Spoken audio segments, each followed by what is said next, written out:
So I've been having some audio issues, which is why I'm recording in my closet.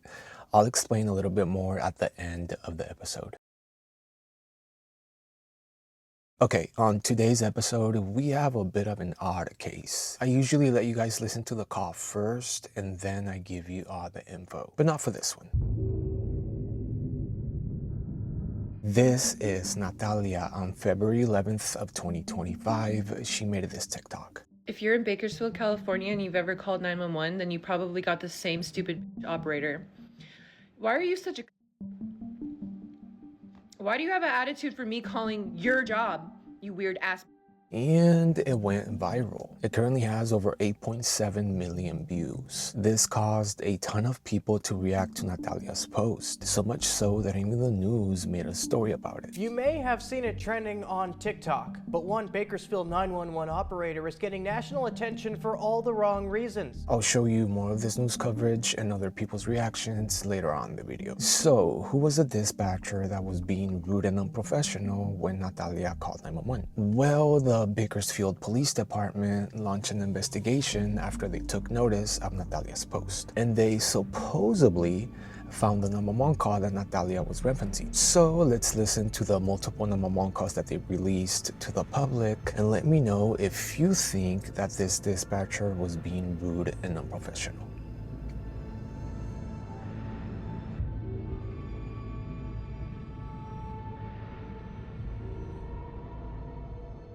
Emergency. Hi, Hello, 911. hello? Hello, 911. Do you have an emergency? I wanted to file a police report. Okay. What address are you currently at? I'm driving at the moment. I'm getting off the West Side Freeway. Okay. What kind of report are you wanting to make? Yeah, my boyfriend and I were arguing, and he pulled my wheel to the side to try to crash the car off the side of the road, and then hit me on the side of the face. Okay. Where did this happen at? Like, where were you guys driving whenever this happened? This was on the freeway, like just getting on from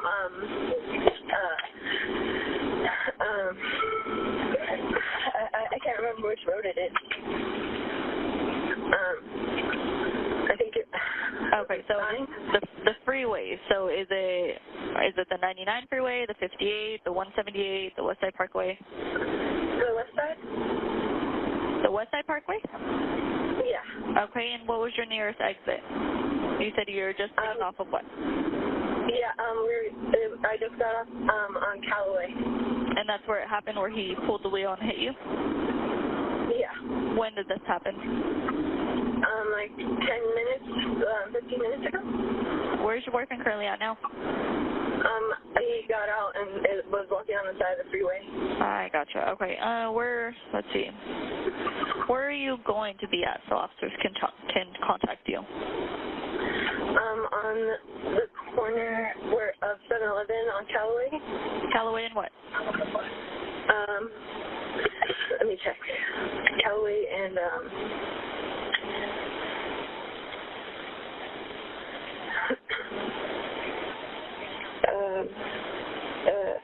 Vermont. Okay. What's your boyfriend's name? How old is he?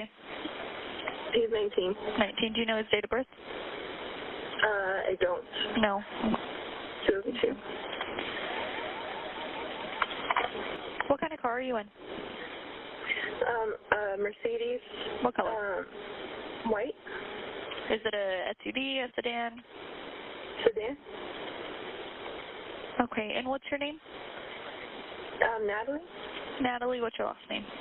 Is there any way to keep my family not involved? Like, I don't want them to. Okay. How old are you?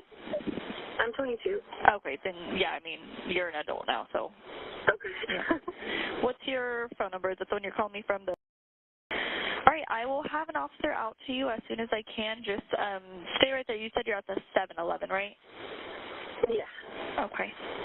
All right, yeah, just go ahead and stay there, and we'll have someone out there as soon as we can. If anything changes or if you need to leave, just give me a call back and let me know and give me an updated address, okay?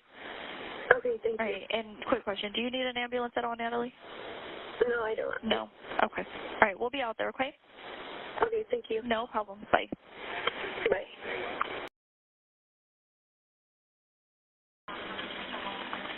911. Hi, I just called. I'm supposed to have a cop meeting here, and I just wanted to go into the station instead. Okay, what address? I'm at the 7-Eleven on Callaway and let's see. The one at Brimhall and Callaway? Yeah. Okay, your name? Natalie. Okay. And you're going to come to the one downtown or the one on Buena Vista? The one downtown, I think. Okay, let me see if they're still open. They might be closed. Hold on.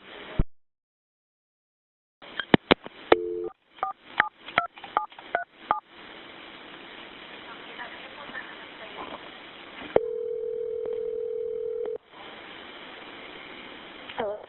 Hi, is this Natalie? Yeah, sorry, I accidentally hung up. It's okay. So the lobby's closed right now. Is there another place that you would like to go?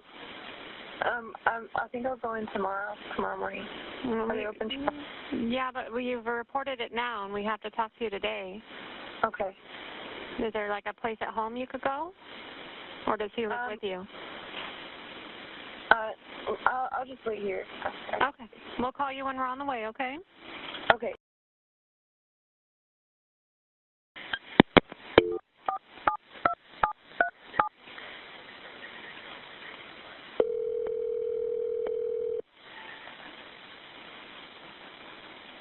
Hello? Hi, this is the Bakersfield Police Department. May I please speak with Natalie? This is her. Hi, Natalie. I just wanted to get an update to see if you were still at 9600 Brimhall Road at the 7-Eleven. Oh, I'm not. I waited there for a couple hours. Okay. What address are you at? That way when we do have an officer available, we can have them go out to you. Oh, I'd rather not have anyone come to my house. I could just, I actually just wanted to call it off. Okay, so for this type of call, because it is domestic violence, I'm not able to call it off due to the liability or cancel the call. However, once you speak to an officer, you can let them know that you don't want to make a report. Okay, could I go into the station then? Yeah, you want to come into the station? Yeah. Okay, I'll go ahead and make a note, but the call is going to stay open, okay, until you come to the station, okay? Okay. All right. All right, thank you. You're welcome. Bye.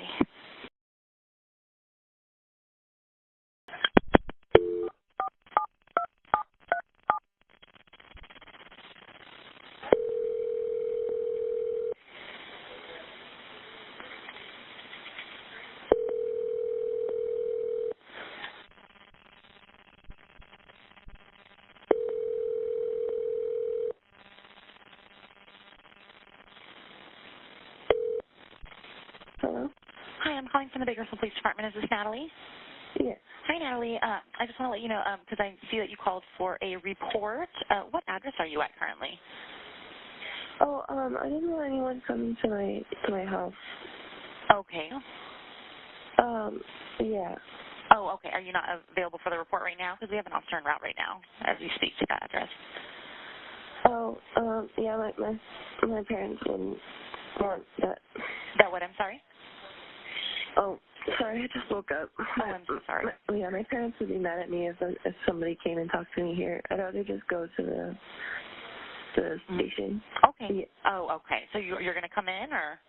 Yeah. Okay, because we are open Monday through Friday from 8 to 3:30.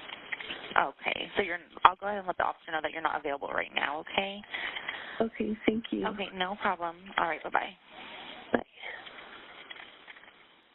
In my opinion, after I've listened to so many 911 calls by now, I don't think she was being rude and unprofessional. But from Natalia's point of view, she might have seen it differently, right? So I reached out to Natalia and I said this. Hello, I cover real 911 calls on my YouTube channel. I'm making an episode that includes a case that KGET News Bakersfield covered on a TikTok you made about how a Bakersfield dispatcher was rude and unprofessional. As you know, that TikTok went viral. This forced the Bakersfield Police Department to launch an investigation. Their findings were that the call in question was handled courteous and professional. What do you think about their findings? Would you consider telling me if what they found is true? And is it okay if I include your response in the episode? Thank you for your time, and I apologize if I had the wrong person. Have a great day. And she responded by saying this. Hello, of course you can use my response. That phone call was so long ago, and something traumatic had happened, so it was blurred out from my mind. I still don't think that operator was professional because of how they never sent any units out to me for a domestic violence call, even though I was hanging up on the call. I'm very lucky he didn't kill me, which I completely understand. This is something that sometimes does happen in DV cases. The caller could be having second thoughts and asking themselves if this is even the right thing to do, or is this just gonna make it worse. The second call I made was to the sheriff's department operator because where I live, it goes straight to the sheriff's. In that call, I know that the operator was rude because it was recent as in last year. I actually had told the detectives that came to my house, I have them on camera, about the second phone call. And they didn't use that phone call in their media post, nor did they let me have that phone call personally. So I put in a request for that second call, and they denied it. They said no media was found, which I find odd because I give them the exact date and time and phone number. So the calls that they released were from November 4th, 2021,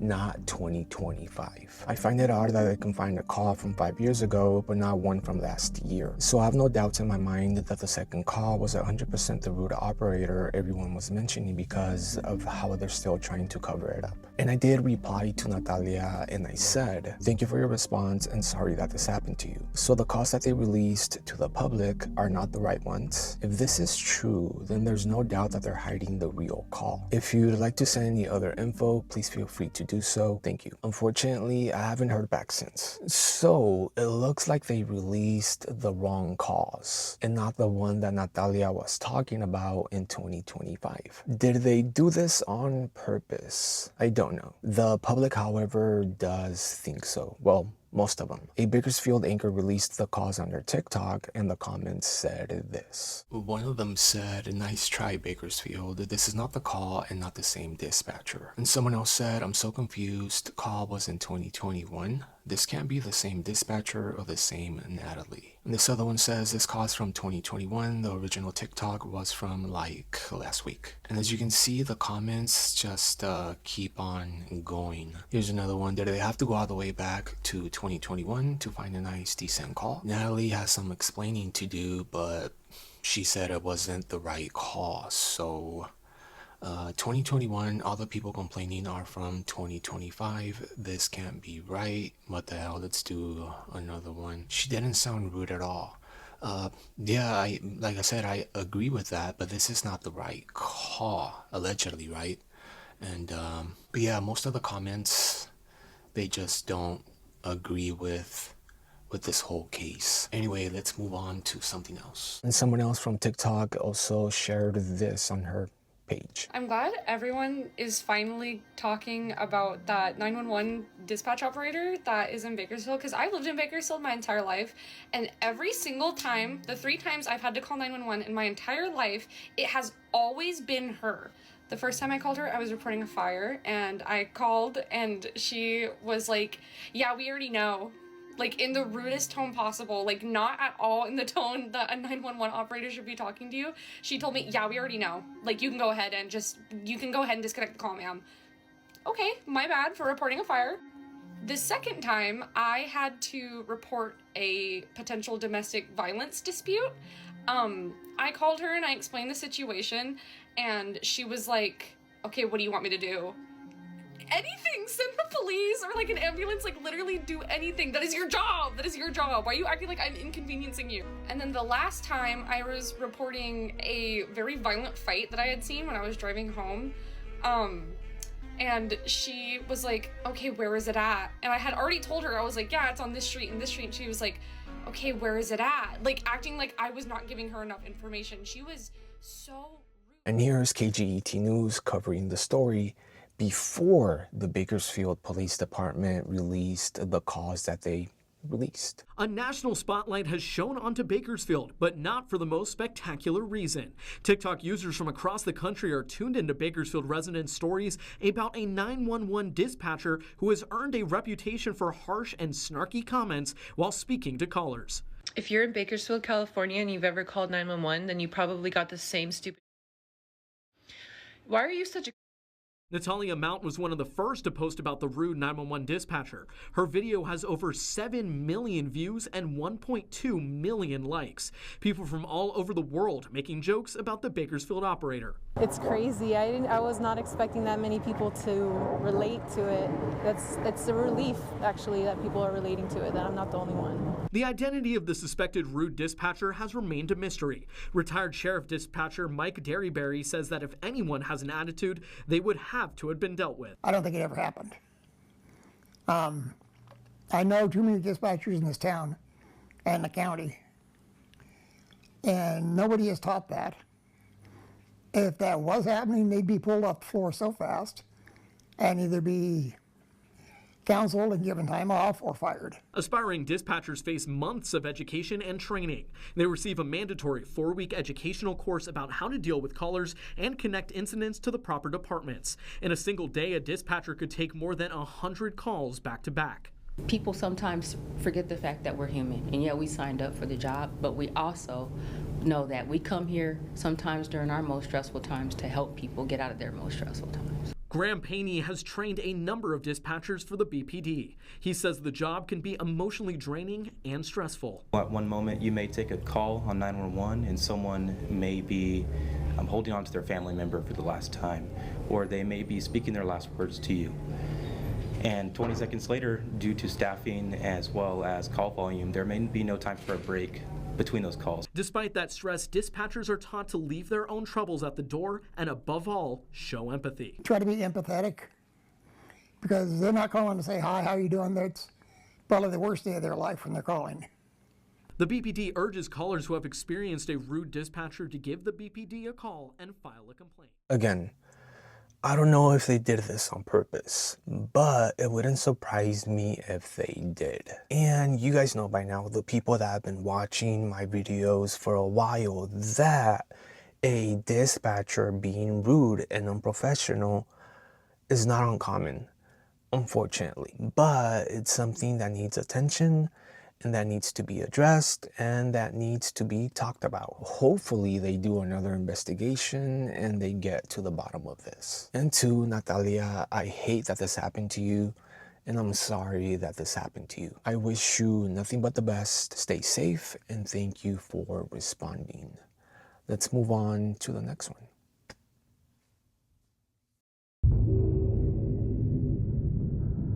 March 12, 2026 in Louisville, Kentucky. A man calls 911 because of this. 911, Operator Goodman. What is the location of your emergency? I'm at OVW Wrestling at 4400 Shepherdsville Road. We're in the ring. I have a right now. Okay. What is this number you're calling me from? A good number to reach you? This is my phone in my pocket in my hand. Yes, ma'am. Okay, and it's OVW. Okay, let me get this started. Just about 2 minutes ago, he's in the ring. Female? It's a male. Okay. A male referee. Okay, and EMS is being dispatched. How old are they? Roll, please. I'm going to ask you a bunch of questions. If you don't know, say unknown. Unknown. Unknown. Okay. Unknown. Unknown. Okay, you're not near him though, right? I'm about 6 feet away from his feet. Okay. Okay, he's starting to move a little bit more, but it's still. They're dispatching. I've already dispatched him. Is he still? Okay. Can you? Okay. Got a firefighter EMT in the ring right now with me. Okay, you do have an EMT in the room with you? Sir, are you an EMT? EMT firefighter's in the ring. I don't know who he is, but he announced that he came in. He's one of the crowd. Okay. Let me know it. He is. But I've got an EMT. I've got an EMT in the ring, firefighter EMT with him, a PT nurse or PT person who's here for medical, and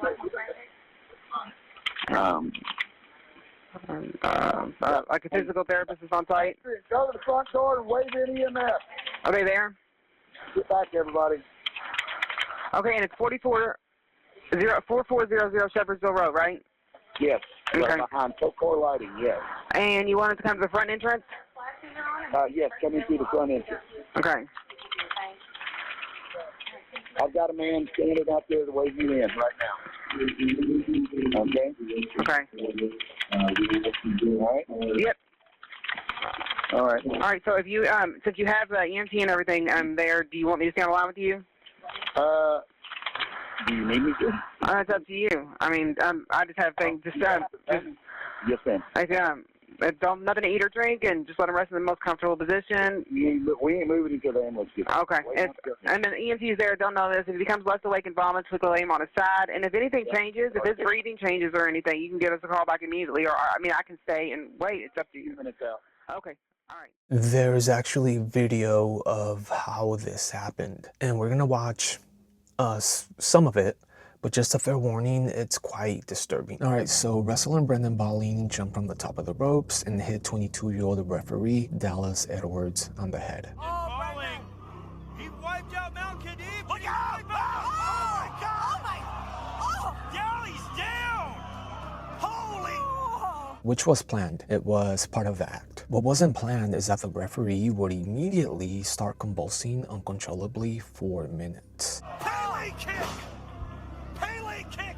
And the United States champion goes down! Talk about chaos! And at 54 seconds, one of the other wrestlers drags the ref out of the way, then kicks him, and just keeps on wrestling. At minute 107, outsiders finally noticed what was going on and then called 911. Hard!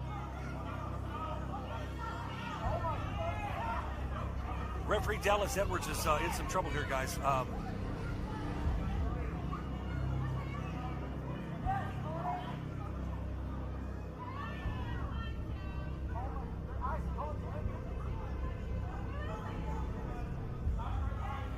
On camera here, but we're having a referee, Dallas Edwards is having a medical situation here. So let's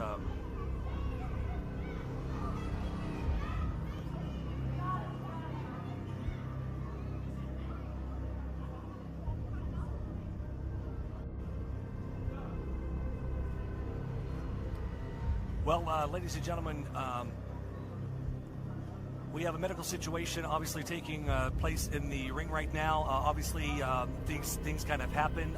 So for the safety of our performers, we're gonna stop. Luckily, Dallas Edwards is now doing okay, and he said this. Hey guys, I know everyone seems to know about the scary incident last night at OVW. I have been evaluated by a hospital and I have a concussion as well as a brain bleed. I have made the decision to take some needed time away to get my life and health back in good spirits. Okay, so what I'm thinking is that the wrestlers thought that it was part of the act. However, if someone doesn't stop shaking, convulsing for longer than like 5 seconds, aren't you gonna think that something's wrong? I mean, yeah, you're doing a show and you gotta perform and the show must go on, but not at the price of someone's life. Also, it doesn't take a genius to see that something's off with the ref. He had been uncontrollably shaking for almost a minute and you instead drag him out of the way and kick him. Give me your thoughts though and let me know what you think.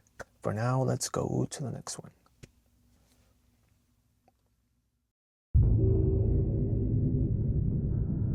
Let's listen to a couple of short 911 calls and I'll be back with all the info. Fort Worth 911, what's the address of the emergency? I'm driving. I just passed, there's a guy here on the highway. 3127? Yes, I'm on 287. Are you going northbound or southbound? I'm going northbound right now. Okay. There's a guy in the overpass. Like yelling, and he's got something up to his neck, and his leg is over the overpass. Okay. Fort Worth 911, what is the address of the emergency? There is a person here in the bridge trying to kill him. There's a person on the bridge trying to. Sir? He's using like a glass. Okay. There was a police that recently arrived here. He's on the freeway. He's on the freeway. He is on the freeway? Okay. I have a report of a person trying to jump off, but you're telling me he is with glass? He's he's the same person, but he's with the glass. Got it. When a police officer gets to the scene, this happens. Hey, if I can get a unit skill code, come from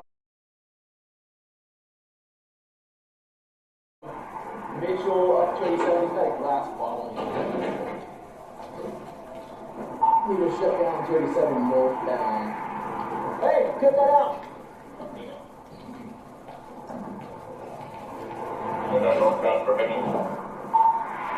Yeah, you jump off the Mitchell, you'll be able to get to him. I'm trying to get to the highway, but as I get closer to jump on the highway, he's leaning off like he's going to fall.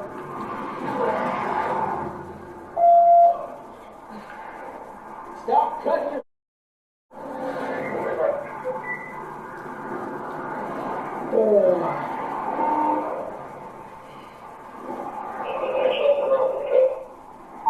He's a Hispanic male, wearing a white ball cap, marine shirt, and some tan pants. If I go up towards the highway, he starts to act like he's going to let himself go.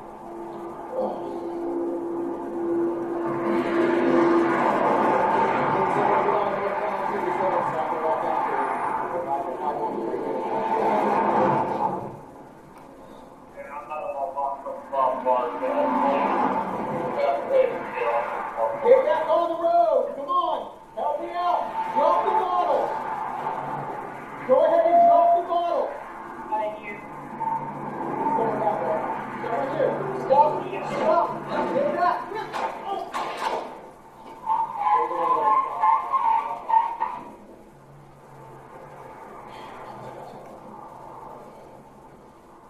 Baker 111, we got shots fired. Suspect is down. Yeah, there's not much of a backstory for the suspect for this one, other than he was dangling from the bridge and cutting with a piece of glass. And like you just saw, the police officer pleaded with him to stop, but he didn't, and so he was shot and killed. He was identified as 38-year-old Jose Lara. The officer involved is a 6-year veteran of the force and is on administrative leave. And Chief Eddie Garcia said he doesn't believe the officer wanted to use deadly force. And rest in peace to Jose, because only God knows what he was, actually going through. I gotta say though, and I don't know what you guys think, but shouldn't officers use a taser in this situation instead of deadly force? I know a piece of glass can be dangerous, obviously. Plus, also you gotta remember that there were vehicles driving by at really high speeds. But I still think the officer had all the advantage here, and backup was just around the corner. Maybe he did do the right thing. It's a bit of a tricky one, if you will. It was also pretty obvious to me though that he wanted to commit by cop. But give me your opinion. What do you think? Let's go to the next one.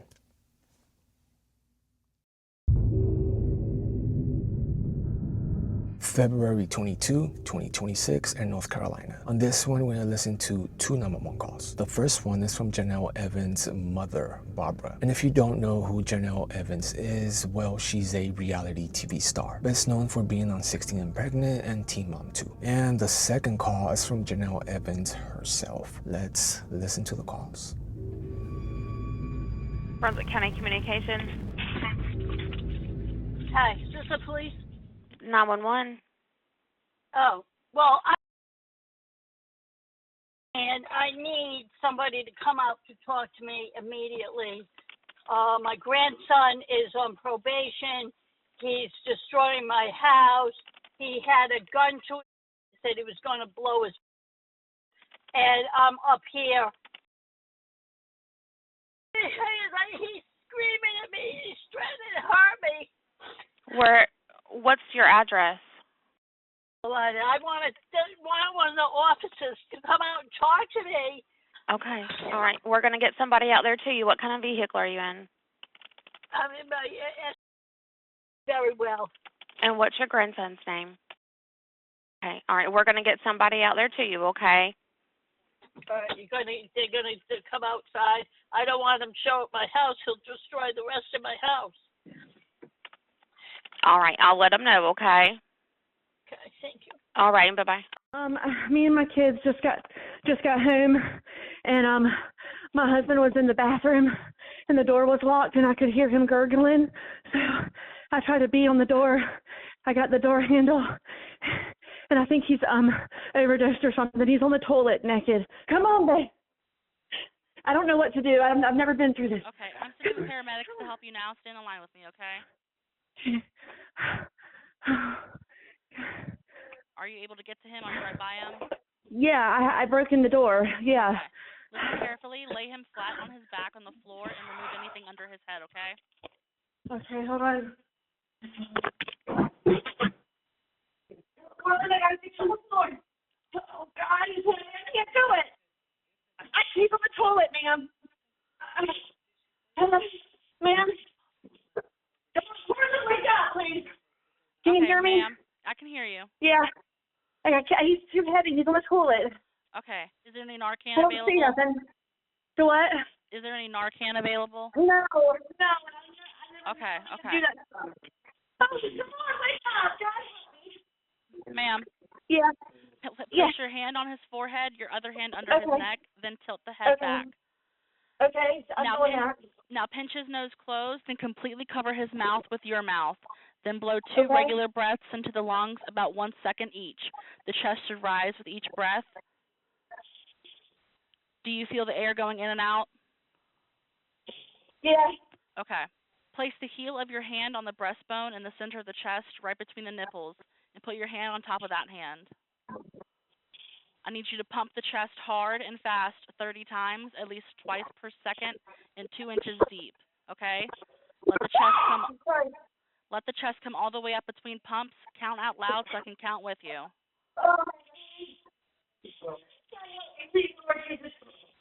Ma'am? Yeah. Okay, start counting out loud now, all right? Ma'am?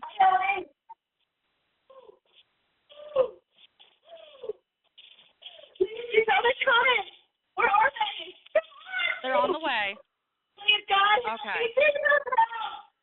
Come on, where's the paramedics? Ma'am, paramedics are dispatched. They are. Is the door unlocked? Yes, the door's unlocked. Okay. Where are they?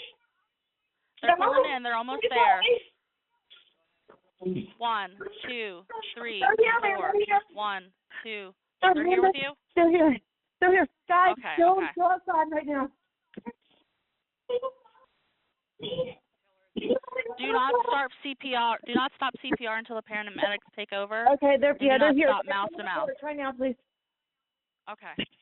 Okay, they're here. According to reports, Jace, the grandson, who's 16 years of age, allegedly put a gun and threatened to shoot both Barbara. I couldn't find any reports on whether he was actually arrested, but I did find that he was placed in a mental health facility. And for the aftermath on the second call, there wasn't much info except for this. Janelle's ex-husband, Cortland Rogers, suffered from an apparent overdose. The call was made on August 28th of 2023. Luckily, he survived and no drugs were found at the scene. Cortland has admitted in the past, though, that he has struggled with addiction. I don't know much about this family other than what I see online, and people say that Barbara is a terrible grandmother and that Janelle Evans is not so great either. But yeah, I don't know. I do feel bad for Jace though. I mean, he's only 16 years of age and I feel like he has his whole life ahead of him. Hopefully he gets the help that he needs and the love that he needs. I have also covered a few 911 calls involving Janelle Evans a few years back, but I don't remember what they were about. What I do remember though is that there's a lot of negativity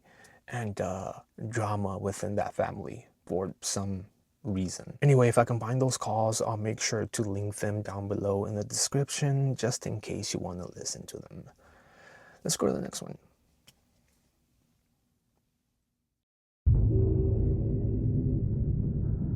March 1st, 2026 in Austin, Texas. These next 911 calls are from the mass shooting that happened on Buford Backyard Beer on West 6th Street. Let's listen to these calls and I'll be back.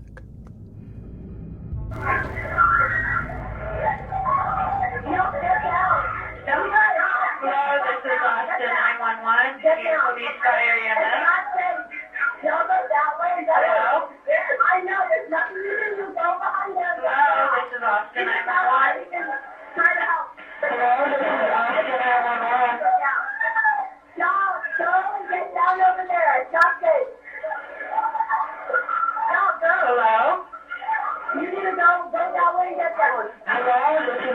911.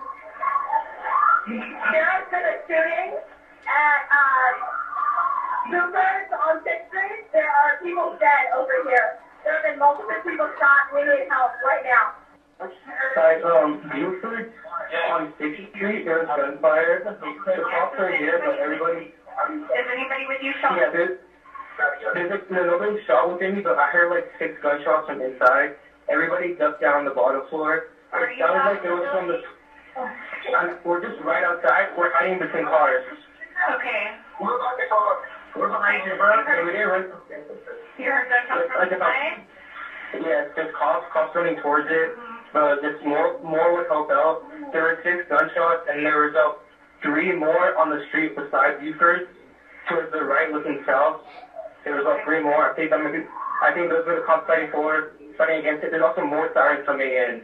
Yes, we have a lot of help on the way, okay? Stay in a safe place. I need to go answer another 911 call, okay?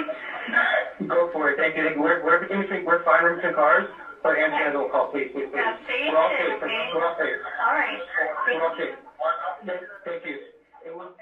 Unfortunately, 3 people died and dozens were injured. The culprit behind the shooting was 53-year-old something. I can't pronounce his name, and honestly, I don't want it. Anywho, at around 1:58 a.m., he drove his black Cadillac SUV to the Buford bar and opened fire from his car window, hitting multiple people who were out in the bar's patio. He then drove to Wood Street, parked his car, got out with an AR-15, and shot a man on the shoulder. After that, he walked towards the bar and began shooting in the intersection of West Avenue and West 6th Street. Officers engaged the shooter at around 2:04 a.m. and neutralized the threat. The weapons he used were attained illegally in 2017 in San Antonio, and investigators have confirmed to the Daily Mail that items found on the gunman, including a hoodie that read "Property of Allah" and the Quran in his car, have led officials to probe whether his alleged actions were ideologically motivated. There's also speculation that the attack may have been triggered by the recent US strikes in Iran. He also has a criminal history dating all the way back to 2001. Yeah, he arrived in the US on March 13th, 2000 on a B2 tourist visa and became a naturalized citizen in 2013. These mass shootings just keep on happening, and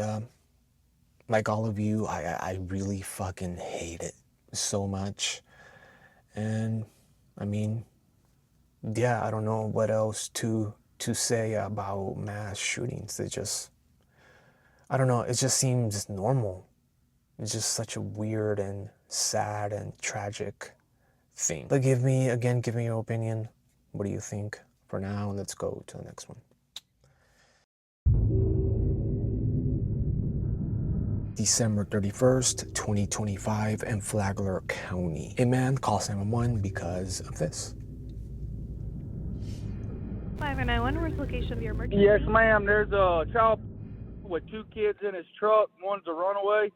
Where are you at, sir? He's coming down US 1. His name's Darnell. He's our neighborhood child, and there's 2 missing kids that run away from out there, and he's got 2 teenage boys in the back of his truck. You don't have to continue following. Oh, no, I'm following until I see a cop pull his over, because he's got 2 kids in his car. Because if a cop don't pull him over, I'm going to pull him over, and it ain't going to be... I love this guy. I really do. So because of him calling 911, this happens.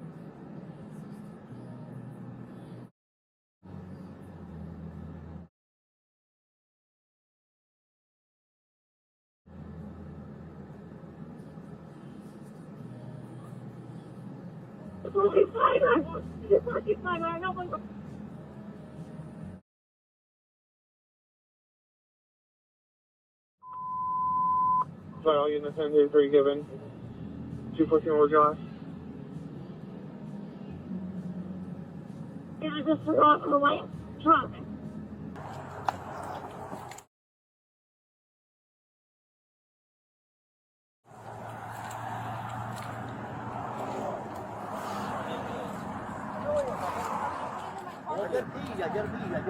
Okay, turn around, put your hands behind your back. 214 flagger! 214 flagger, I got one running. Hey, stop the gun!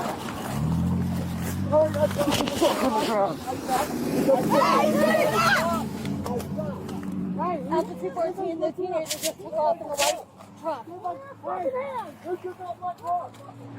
Okay, I'm doing. Who's got my truck? Who's got my truck? Who's got my truck? Who's got my truck? Give me your hands. Hey, I want. Put your hands behind your fucking back. I can't. You got me. You got me. I will cooperate. I will cooperate. Take the truck is Dwayne I Bishop. can't. Behind your back. 71410. I can't do that with them. 71410. I can't. I can't. Sarah, put your hand on the ground. They told me to give you. You got my hand. Yes, I got your hand because you grabbed my gun. No, I did not. I felt DOT. Right. Southbound towards Royal Palms. Right, you got me. Ready? Yeah. Get your fucking. Don't do anything stupid. I'm not. Who's got my truck? Who's the truck got my truck? Good. Can y'all help me? Roll over. 215 wants to. Can we get up? I got a piss.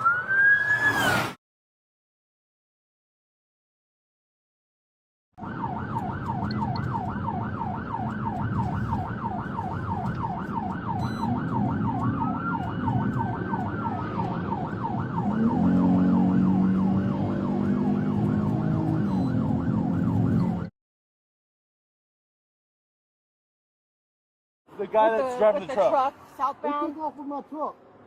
Who the fuck took This off can be with my Dwayne. truck? Roll over. Whoever was in your fucking car, you retard. I'm trying to get up. Sit up. Okay, I am. I am not Stop. fighting. I'm not fighting off. Help me up. Help me up. Help me up. Let's go how we get in.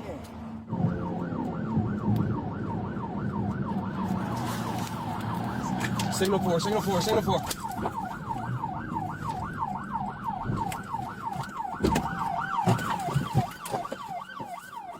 So, investigators said, 60-year-old Darnell lured an 11-year-old boy into a campsite in the woods and choked him unconscious. He then tied him up with an extension cord and put duct tape over his mouth. The following couple of days, he made him travel on the floorboard of his truck, covered by a blanket. Yeah, this boy had been missing for about 3 days. However, there was also a 15-year-old boy with Darnell, which is who you saw taking off in the truck. The Flagler County Sheriff's Office said the 15-year-old boy described in the release as possibly Darnell's co-conspirator. And so the teenager was later charged with aggravated fleeing and eluding, aggravated battery on a law enforcement officer, reckless driving, driving without a license, and resisting an officer without violence. They didn't mention though if the 15-year-old and Darnell are related, so I don't know how they knew each other. But what I do know is this. The 11-year-old boy was in a Snapchat group chat with a 15-year-old. The 11-year-old boy said in the chat that he thought that Darnell assaulted his friend, which police say led the teen to help lure the boy to Darnell. And so Darnell was charged with 6 felonies. So I found 2 sources that say he was denied bond, and another one that says that he's being held on a $425,000 bond. I just hope that it's the first one and that he rots in prison. Now let's take a look at the hero himself, the man who made this Namomongo. Not to go fishing the prior night, we'd go first thing in the morning. So when we was headed fishing, the only thing I caught was the pedophile that day, unfortunately, but it was a good catch. How did you know who he was? I know who he was because a friend of mine lived at the beginning of his road, and when he initially got out of prison and moved to Flagler Estates, he was notified that he was moving on his street, and he drove me by there and showed him to me, and that's how I knew. What did you think when you saw? Describe what you saw, I guess. When we was going fishing, it was 6 o'clock in the morning. I heard that the one kid was missing, and he was a habitual runaway, so it wasn't like a big thing. And when I was going fishing, the only road that goes to his house, he passed at 6 o'clock in the morning, and something just felt wrong. So I just run him down and seen if there was any kids in the car. And my buddy confirmed it as I was driving, and I called it in. Your buddy saw it? Yeah, I asked him if there was teenagers in the truck. I said, I asked him, is there teenagers in that truck with this guy? And he was like, why? And I said, I just want to know. And we run him down to the first runabout, a roundabout on US 1, and it was all lit up so we could see in the car, and there was 2 teenagers in the vehicle. So initially I called it in because he was with 2 teenagers, and at 6 o'clock in the morning he was going past the only road to his house. So I knew he was up to no good. You know those 2 kids? I know of the one 11-year-old, and then I do know the bishop because I was raised with his father. His father knew me before I was born. Wow. What do you think he's doing with him? I have no idea. It's a sick, twisted individual that he got a child wrapped up in his sick game, and he followed, unfortunately. So you know his family, though? Like, what was his family saying? I don't talk to him. It's been we don't talk no more, really. Haven't in the last quite a few years. But yeah, a lot of people were curious about that 15-year-old and just why he was even with them. Yeah, I don't know. You wrapped up in the wrong game and you get sucked in, I guess. It sucks for the kid. It sucks for his dad, That's his child that he lost, but what do you do? Received a call from a concerned citizen, Cody Clark, regarding suspicious and unusual activity in a white Ford F-250 that had children in it. The vehicle was subsequently located, and the investigation resulted in locating a kidnapped 11-year-old victim, leading to 2 arrests. Due to Cody's vigilant observation of noticing unusual and suspicious activity, the child was brought to safety, and justice was ultimately delivered to the victim and their family. Cody Clark's actions are in keeping with the highest traditions of law enforcement, and he's being presented with a life-saving award.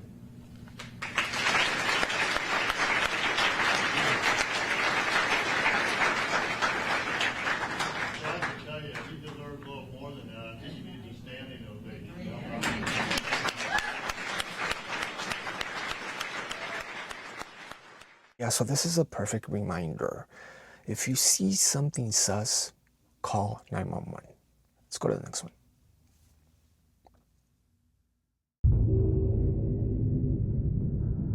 March 7th in Ackworth, Georgia. Someone makes a 911 call because of a shooting. Let's listen to the call.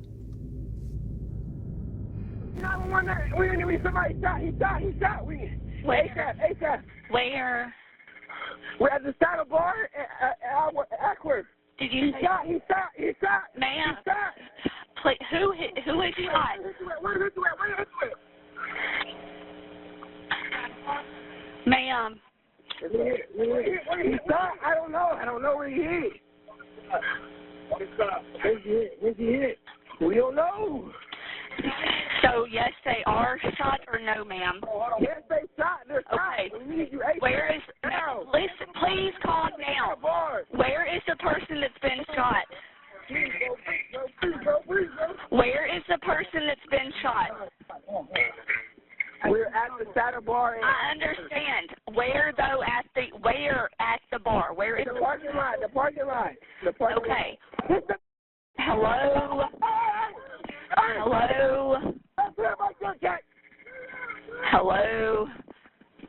That's him. I am. They're on the way. We need y'all here ASAP. Where is the shooter, ma'am? I told you. We BMW going that way. It's the black BMW. Okay. We are in the parking lot. I keep telling you this. Listen, that you're not listening to me. The person who shot, are they in the black BMW? Is that who shot? Yes, the black BMW. Okay. They got a red trim on the bottom. He's trying to flee right now. Okay. Is it a male or female in the BMW? A male, a black male. He got dread. The man who was shot was unfortunately killed. His name was Jordan Alexander Jones. He was a former West Alabama football star who had been playing professionally in the indoor football league. And what's really sad is that he was actually set to play for the league this season. So why was Jordan shot? Well, he stopped a man from hitting a woman. The culprit then got angry and shot Jordan in the back. Jordan was actually working as security for the saddle bar in Ackworth, and the shooting occurred behind the venue in the parking lot. And the piece of shit who did this is 25-year-old Daniel D. Von Parsons. And he was charged with aggravated assault, aggravated battery, and aggravated murder. The investigation is still ongoing.